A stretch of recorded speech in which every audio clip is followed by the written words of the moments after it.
जब भी भोजपुरी सिनेमा की बात होती है ना, तो एक नाम पावर स्टार दिमाग में जरूर आता है। और ये नाम है पवन सिंह का।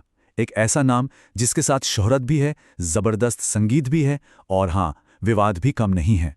तो चलिए आज उनके इसी दिलचस्प सफर को जरा करीब से देखते हैं।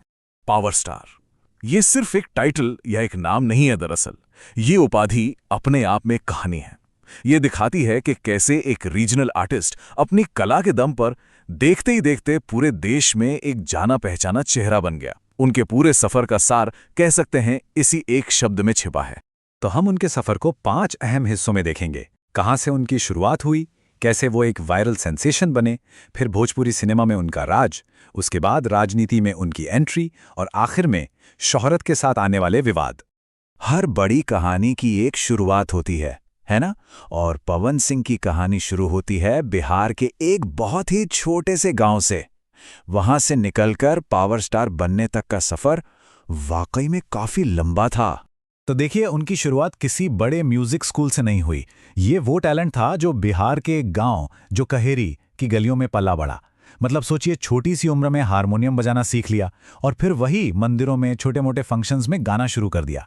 यहीं से बिल्कुल जमीन से उनकी कला ने आकार लेना शुरू किया। अब सवाल यह है कि गांव की गलियों से निकलकर एक कलाकार कैसे रातों रात पूरे देश की बल्कि दुनिया की धड़कन बन गया। चलिए अब कहानी के उस मोड़ पर चलते हैं जिसने सब कुछ, बिल्कुल सब कुछ बदल कर रख दिया। उनका म्यूजिकल सफर देखिए। 1997 में एक लोकल पॉप एल्बम ओढ़निया वाली से शुरुआत की। फिर आया साल 2008 और वो गाना जिसने इतिहास बना दिया। और फिर देखिए 2024 में उन्हें बॉलीवुड के एक बड़े गाने के लिए अवार्ड मिलता है। ये टाइमलाइन साफ दिखाती है कि उनका संगीत वक्त के साथ कितना बड़ा और मजबूत होता गया।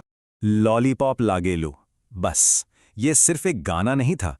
इसने न सिर्फ भोजपुरी म्यूजिक इंडस्ट्री को हिलाकर रख दिया, बल्कि ये इंडियन पॉप कल्चर का एक ऐसा हिस्सा बन गया जिसे शायद ही कोई भूल पाए। और ये गाना आया था साल 2008 में।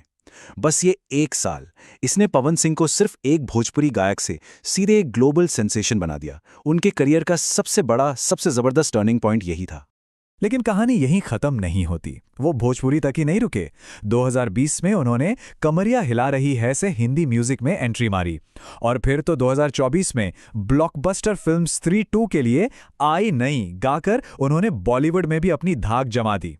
इतना ही नहीं, अगले ही साल इसी गाने के लिए उन्हें टोफा अवार्ड भी मिला। तो साफ है, उनके आवाज की पहुंच किसी एक भाषा या एक इंडस्ट्री तक सीमित नहीं रही। म्यूजिक की दुनिया में तो वो छा ही चुके थे, लेकिन पावर स्टार की कहानी बड़े पर्दे के बिना अधूरी है। तो अब देखते हैं कि रिकॉर्डिंग स्टूडियो से निकलकर उन्होंने सिनेमा में अपना सिक्का कैसे जमाया। 70 से भी ज्यादा फिल्में, ये सिर्फ एक नंबर नहीं है। ये भोजपुरी सिनेमा पर उनके दबदबे का, उनकी दशकों की मेहनत का एक जीता जागता सबूत है। और यही वजह है कि वो इंडस्ट्री के सबसे भरोसेमंद और पॉपुलर चेहरों में से एक हैं। उनकी फिल्मों की लिस्ट तो बहुत लंबी है, लेकिन ये कुछ खास फिल्में हैं।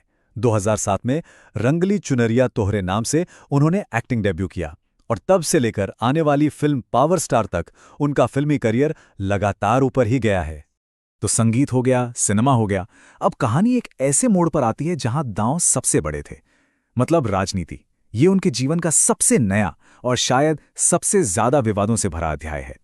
अब 2024 का जो उनका पॉलिटिकल सफर था ना, वो किसी फिल्म की कहानी से कम नहीं था। देखिए हुआ क्या।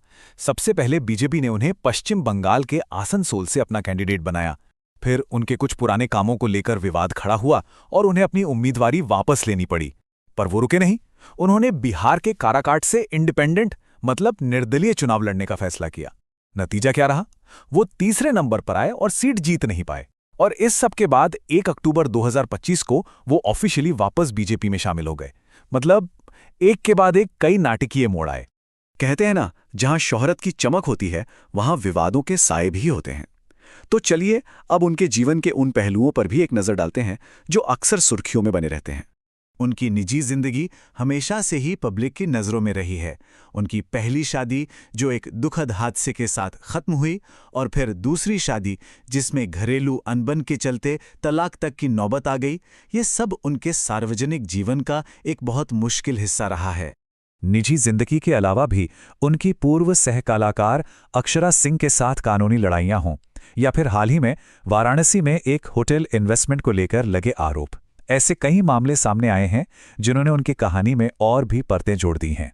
तो आखिर में सवाल यही उठता है कि पवन सिंह असल में हैं कौन? एक सिंगर जिसने भोजपुरी संगीत को एक नई पहचान दी, एक एक्टर जिसने बड़े पर्दे पर राज किया, या फिर एक महत्वाकांक्षी राजनेता? शायद उनकी असली पहचान इन सभी का एक मिला-जुला रूप है।